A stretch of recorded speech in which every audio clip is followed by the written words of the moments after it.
Olá, bem, hoje a gente vai mergulhar nos textos com uma ideia, assim, bem impactante, né?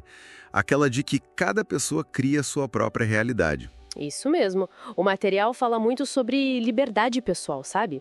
E sobre uma conexão com uma tal de fonte de energia universal. E também do poder do nosso pensamento direcionado. A nossa ideia aqui é entender esses conceitos principais, como eles funcionam segundo esses textos, e o impacto que propõem para a nossa vida, para o nosso bem-estar. Exato. Ok? Então vamos lá. Tem uma frase que para mim saltou logo de cara.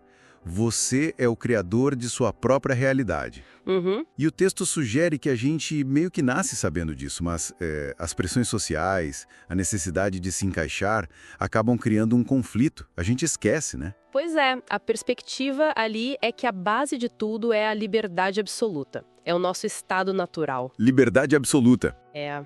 E quando a gente tenta se adaptar demais ao que os outros esperam, sabe? A gente pode acabar se desalinhando dessa nossa essência. O texto chama isso de criar encruzilhadas em sua corrente natural. Basicamente, são bloqueios no nosso fluxo natural de bem-estar. Entendi. Bloqueios. E o ponto principal que eles reforçam é: ninguém mais pode criar em sua experiência. É uma responsabilidade nossa, individual mesmo. Totalmente individual. E aí, olha, entra um conceito que eu achei bem interessante. A ideia de que somos seres eternos em forma física. Sim. Extensões de uma fonte de energia maior. O que seria essa fonte exatamente na visão desse material? Olha, a fonte é descrita como essa energia maior mesmo, não física, sabe? Universal, da qual nós seríamos como extensões, tipo raios de sol vindo do sol. Ah, tá. Uma conexão direta. Exatamente.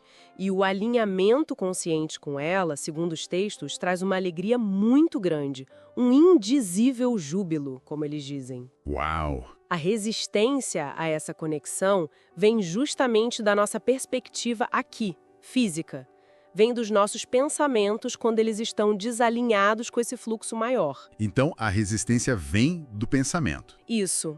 E o mais fascinante, eu acho, é como o texto coloca o absoluto bem-estar.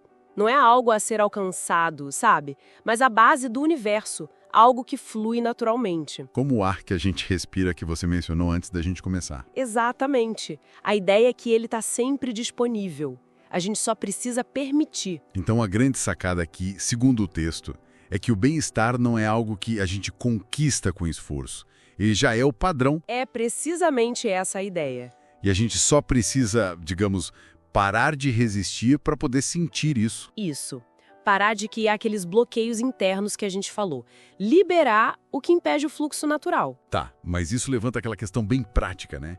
Que o material até aborda num capítulo. Como posso chegar lá a partir daqui? Sim, o capítulo 4. Se o bem-estar é o padrão e a fonte sempre responde, por que às vezes parece que demora tanto para a gente ver um desejo se manifestar na nossa vida?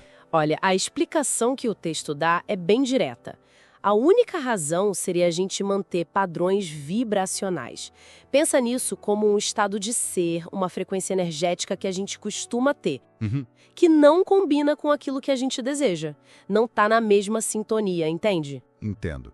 Vibrações incompatíveis. Exato. E a solução que eles propõem não é lutar contra os pensamentos negativos, não é brigar com a resistência. E o que seria então? É liberar gradualmente essa resistência. E como a gente sabe se está no caminho certo? Pelos sentimentos. Ah, os sentimentos como guia. Isso. Se você sente alívio, mesmo que pequeno, é sinal de alinhamento. Se sente tensão, é desalinhamento. É um guia interno. Faz sentido. E tem outra coisa forte ali. A ideia de que todo desejo já é um pedido vibracional. Sim. E que ele é imediatamente ouvido e respondido pela fonte. Essa ideia de que a resposta já existe. Nossa, isso muda tudo sobre pedir ou esperar por algo, né? Muda completamente. Tira aquela sensação de falta, sabe? O desejo vira uma questão de sintonia com algo que já foi, de certa forma, concedido vibracionalmente. Então a pergunta muda de como eu consigo isso para eu estou permitindo que isso chegue até mim. A questão passa a ser a permissão, a recepção. Ok, então juntando as peças, a gente chega no que eles chamam de ciência da criação deliberada. Uhum. A proposta é usar nosso poder de foco, né? Direcionar conscientemente os pensamentos que geram sentimentos, que formam crenças, para criar intencionalmente a realidade que a gente quer. Exatamente. Seria esse o nosso propósito original ao vir para essa experiência física, segundo essa visão. Usar esse poder de forma consciente. E tem um ponto interessante sobre a vantagem favorável da boa criação. O que seria isso? Ah, isso é muito bom. Seria aquele estado em que você está genuinamente feliz com o agora, sabe? Apreciando o que você já tem, o momento presente. Certo. E, ao mesmo tempo, você antecipa o futuro com entusiasmo, com uma expectativa positiva, mas sem aquela ansiedade ou dúvida, porque justamente a ansiedade e a dúvida, segundo a fonte, bloqueiam a chegada do que você deseja. Entendi. É um equilíbrio entre apreciar o agora e esperar o melhor do futuro, sem desespero. Perfeito, é isso. Bom, então para a gente resumir um pouco nossa conversa de hoje. Esses textos sugerem que a gente tem um poder imenso e uma liberdade fundamental para moldar nossa experiência. Uhum. A chave seria o foco mental consciente e esse alinhamento com a tal fonte universal de bem-estar. Um lugar onde os desejos são sempre ouvidos e a nossa expansão é algo constante. Exatamente. Uma visão bem otimista e empoderadora da vida. Sem dúvida. E talvez, para finalizar, fica uma reflexão baseada nisso tudo que a gente conversou.